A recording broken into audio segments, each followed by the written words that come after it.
Hey there, I would like to introduce you to a few longtime friends of mine. They're great folks, and you may have heard of them. They're very famous. They are the 5 major scale shapes, and on the guitar, they form the primordial ooze from which everything springs. The chords we play, the passages and the melodies, the way everything is laid out on the guitar, all jives with these 5 scale shapes. And so if you know these, then you can apply that to everything you play. You can recognize them. And to help you recognize them, we've put together a big packet of scale resources for you. So this has these 5 scale shapes in it, as well as tips for the left hand, for the right hand, for playing scales in general, for practicing scales. It's just a great tool to have in your practice room. So if you find it at the link below, then you can get the entire scale resource and have everything you need for your scale practice. And what else are they good for? Also, on the guitar, they're wonderful to practice because just playing through these and practicing getting them very clean, what it does is it helps our hands to do what we tell them to do. So that when we're playing a piece, we want our fingers to go to a certain place, they go there. And so that's one of the greatest benefits of major scales on the guitar, especially the classical guitar, because we use both of our hands and the fingers. We can synchronize those up. Major scales are great for practicing just for that. If you're an improviser playing jazz or rock or blues or anything that you're playing, then the major scales can help you choose your notes there as well. So very useful, very helpful, guys. And so we will talk more about what major scales are and all kind of other things, but let's just dive right into the first shape that we will talk about, which is the C shape. So before we get into the C shape, let's go ahead and just look at the grid. So here we have a grid, and it has lines that go to the side, sideways, left to right. Those are the frets. They represent the frets. The lines going up and down represent the strings. So it's just like looking straight at a guitar. Like if I was to look at my guitar like this, that's what you're seeing there. So with that, let's look at this. Now the red dots are the root. That's what's actually our ear is going to come there. So if we have do, re, mi, fa, sol, la, ti, do, that's do. That is the center that they all pull back to. So here we are on the 5th string, 4th fret, and we'll talk about why we're playing it here and everything in a minute. Don't worry there. But we have, for the shape, we have each finger taking a fret, 1, 2, 3, 4, and then we just think about the numbers and then just go up the strings and play that. So we have 4 on the 5th string, and then the next string, the 4th string, we have 1, 3, 4. And then the next string, we have 1, 3. And then 1, 2, 4 on the 2nd string. And then 1, 2, 4 on the top string. And then we can just come back down that same pattern. And if you'll notice, it sounds very settled once you get back there. Now we can also keep going down because we have some more notes going on here. Or all the way down.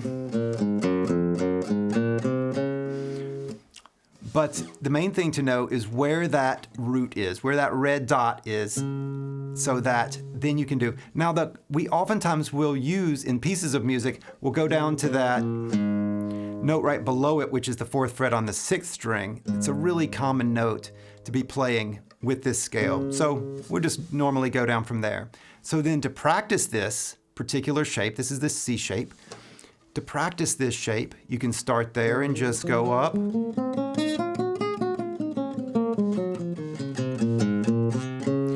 And just down and back up so that you're ending on that note. Or if you don't care what it sounds like, you can just start on the low note and then go up and down, 6th string to 1st. Your choice. You can go in any kind of patterns or anything else, and it's a great way to practice. The main thing is that you just memorize the shape and know that it is called the C shape. And so if you'll notice here, this note I'm starting on is not a C. It's a C sharp. So what gives, Alan? Why are you calling it a C shape? Here's the reason. Each of the major scales correspond with one of your common cowboy chords. This one jives with the C chord. And the C chord is actually made from this shape. If we take a chord, a little bit of music theory for you here, if this puts you off, just put your fingers in your ears and shake your head and it'll be over in just a second. So the reason that this comes about is that a chord is made up of the first, the third, and the fifth note of a major scale. And so with this shape, if we start here and go 1, 2, 3, that's a note. 4, 5, that's a note. 6, 7, here's 1 again. 1, 2, 3, 4, 5. If we take all those, then we end up with this. And so then that's the shape that we get when we play all those 1, 3s, and 5s. Well, if you slide that down a fret, you have a C chord. And so that's why we call this the C shape major scale, is because from it we get that C chord. And so it's true for the other shapes as well. If you take the 1, the 3, and the 5, slide them down to the open position, you will find the E shape or the D shape or the G shape. So that's the naming convention on that. All right, let's move on to our next shape, and this is the A shape. And so just like the C shape, our root note is on the 5th string. So then what we have here is we start on the 2nd fret of the 5th string, and then on that string we have 2, 4, and then 1, 2, 4, then 1, 3, 4. Now we're going to shift up a fret, and to do that, just compress your hand in. This is called a compression shift. You're keeping your little finger where it is, and you just move that first finger up. Now there's less space between each finger, and then you play that note, and then you can go back and extend back out, and now you're in a new 4 fret position. And so here we have 1, 3, 4, and then 1, 3. So again, 2, 4, 1, 2, 4, 1, 3, 4, up a fret, 1, 3, 4, 1, 3. So then going down from here, starting on that 2nd fret, we have 1. And then on the 6th string, we have 4, 2. And this is the A shape. Again, if you took the 1st, 3rd, and 5th notes, then what you'll find is that the 3 and the 5 are on the same string, so we can't play but one of them. We choose the 5th, we end up getting this shape, which if we slide down is an A chord. And so then that's the way that we get that A shape chord. One of the best ways to practice this is to just write out these patterns. Pull out a piece of paper and just write in the grid for the A shape, 2, 4, 1, 2, 4, 1, 3, 4, 1, 3, 4, 1, 3, and just do that over and over and just jot it down a whole bunch of times. And so that you're just remembering it. And you can do that anywhere. You don't need the guitar. You can do it absolutely anywhere. Another way is to just do it in the air or on your leg or on your other arm or anything else, and just do the fingers so that you're just playing with your fingers, 2, 4, 1, 2, 4, 1, 3, 4. You're just doing the patterns with your fingers, and that will just help your mind to remember it and recall it and really embed it deeply in there. And to do that, you can get this full scale packet that we put together for you. It's down at the link below, and it's got these scales as well as tips for the left hand, for the right hand, for scale practice, and for all things scales. You'll also get a big chart showing how the scale shapes all cover the neck, how they fit together, link together to cover the entire guitar. It's a really useful visual to have. We'll also talk about it later in this video as well. So find the link below and you can get the entire scale book. The next shape we'll look at is the G shape, and the G shape will start way up on the 5th fret of the 6th string. And so from here, we're going to go forward. Next one will be 1, 3, 4. Now, since we're up on the 2nd position now, because our little finger is on the 5th fret, the fret numbers that our fingers are over is 2, 3, 4, 5, because each finger gets a fret all the time. It's called a position on the guitar. It's just this 4 fret, 4 finger grid that we can do. So we have 4, and then we have 1, 3, 4. And now here's what's funny. Next one we go 1. Now we're going to where the 3 would be, but we're going to use the little finger instead. This is one of these like compression shifts that we just talked about so that we can move up here. So we have 4, 1, 3, 4, 1, 3, but it's the 4th finger. Now we can open our hand up and now we're down in the 1st position again. And now we have 1, 2, 4. Back up a fret to the 2nd string and we have 1, 2, 4. Frets 2, 3, 5. And then on the 1st string we have 1, 3, 4. So let's do all that again. 4, 1, 3, 4, 1, 3 with the 4. 1, 2, 4. 1, 2, 4. 1, 3, 4.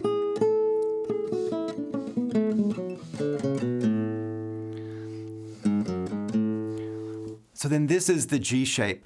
This is a funny shape. If you actually look at how the chord is made, it's hard to do with one hand in there, but you can do the 1, 3, 5 trick and slide it down and you will get your G chord as well. So that's the funkiest of them all as far as because you have the shifting around, and that's by far the funkiest one. Our next shape, the E shape, is the most common one and the one that oftentimes people will start with. And one of the main reasons is because it's all staying in one position on the guitar, and it starts with the root note. Our red dot is down on the low string, and it just all fits into the hand so well. And it's a very, very nice shape. So then the E shape is a great one to start with if you would like to. You don't have to start with C. You can start with this E shape if you'd like to. All right, for our friend the E shape, we have 2, 4, 1, 2, 4, 1, 3, 4, 1, 3, 4, 2, 4, 1, 2. And the 4 if you would like to make it a turnaround. So super common shape, very useful. 2, 4, 1, 2, 4, 1, 3, 4, 1, 3, 4, 2, 4, 1, 2. As you're learning these, it's really helpful to not worry about the right hand at all. Especially on the classical guitar, the right hand technique by which you're playing this, I'll just tell you what we're doing here, but I wouldn't worry about it as you're learning the shapes. Instead, just do it all with your thumb or with a finger, or just don't even care. Or just do it with nothing and just play the notes this way. So in classical guitar technique, what we generally do is we alternate the index and the middle fingers back and forth. And so for each note, we have I, M, I, M, I, M, I, M with no doubled fingers. So it's never I, or M, M. Now in a piece of music it might be, but as you're just practicing the scales, we just go straight. We start with one or the other. Ideally, we swap between the two so we're comfortable either way. And we just I, M, I, M, I, M, I, M, I, M, I, M, I, M, I. So that it's just keeping the thumb pretty much on the string behind the one. So that's all I'll say about the right hand with this. Don't worry about it as you're just learning these, because they'll just make too much static in your head. It's better to just focus on memorizing the shapes, learning the patterns, and then use them, if you would like to, for your classical guitar technique practice to synchronize the hands and to get that I and M going. It's one of our big skills on the classical guitar, is being able to play these scales, and these major scale shapes are a tool with which we practice those. So we use them more for that than for anything else, really, is just to practice this synchronizing the hand and changing the strings with the consistent fingerings. All right, are you ready for the last shape? So we have done C, A, G, and E, and now we have the D shape. So the D shape, just like the D chord, only uses 4 of the strings. Now, why don't we use the other 2? Well, it kind of starts to blur into other shapes with that, and we don't really need to. So we can think of the D shape just as being 4 strings. Just go with me here. So we're gonna start on the 4th string, and with this one we have 2, 4, and then 1, 2, 4. Now we're gonna do one of our nice compression shifts here. Go up to the 2nd fret with that 1st finger, and we're gonna go 1, 3, 4, and then 1, 3, 4 again. So we have 2, 4, 1, 2, 4, 1, 3, 4, 1, 3, 4. And the 1, 3, 5 here, we have 1, 3, 5. We have this shape is the one that we end up with, which we can just slide down and get our D shape. That is the shape. That is all 5 shapes. So just for some trivia, and you don't need to know this, honestly. To learn these shapes, all you need to do is just memorize these shapes. Write them out a bunch of times, say them in your head when you're sitting in line or sitting in traffic, working with your fingers, with the guitar, without the guitar. Just memorize the shapes and learn them. You'll oftentimes see this represented as a system, the caged system of learning the guitar neck. And it's true. We can connect these shapes one to the next with little links. They just hook on to one another, and just branch like little monkeys up from one vine to the next, all the way up the guitar neck. I'll just show you. So we started here on this note, C sharp, and we used our C shape. So I'll just play through this for you, just to show you. You don't have to practice this. You don't have to know it. So we first off have our C shape.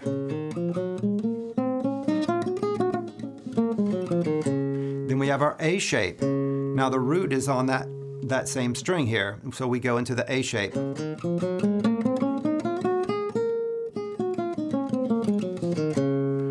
Now we've got the G shape, so we'll come up here to get the root on that note, and we have the G shape.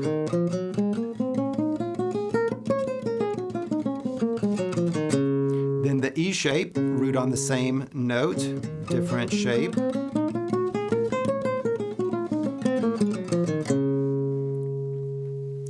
And then we go into the D shape, so that's way up here, and then we have. So now we've taken that and we have worked those shapes all the way up the neck and back down. So now we have in that key, we're in the key of C sharp here, using these different scale shapes. Each of those scales, I just played a C sharp major scale. So that root was on a C sharp. So I'm playing a C sharp scale using these different shapes. I played it here using the C shape, then here using the A shape, here using the G shape, the E shape, the D shape. All a C sharp scale. They're all within that same group of notes that is C sharp. So that is just how these can link together. Again, you don't need to know this. You don't need to practice this. Just know that that is the way that these shapes work. They just cover the neck. The guitar is organized so well around these, or these shapes are organized around the guitar. Chicken and the egg. Who came first? Who knows? But they certainly do work together in a really big way. So this is just one of those ways that as you get better at recognizing these shapes in the music that you play, just like chords, then your mental representations of what's going on in your pieces just comes alive, and it becomes more and more nuanced, so that you'll recognize in a piece of music, there's a C chord, and look, there's a snippet of that scale that goes with it. So again, if you'd like to download a PDF of these, you're more than welcome to look at the link below and get that. It's just a free PDF you can download and put on your music stand or keep it on your computer so that you can refer back to it.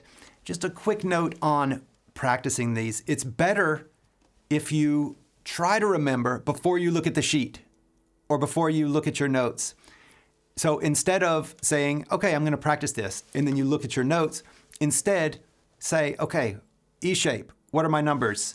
And then say 2, 4, 1, 2, 4, 1, 3, 4, 1, 3, 4. Try to do it and try to put it together. Play it and do it before you look. Then if you just can't figure it out, or if you can't remember it, then look. And you'll learn much faster if you challenge yourself to remember first before looking. So don't remind yourself first and then practice it. Instead, put a little fire under yourself to remember it first.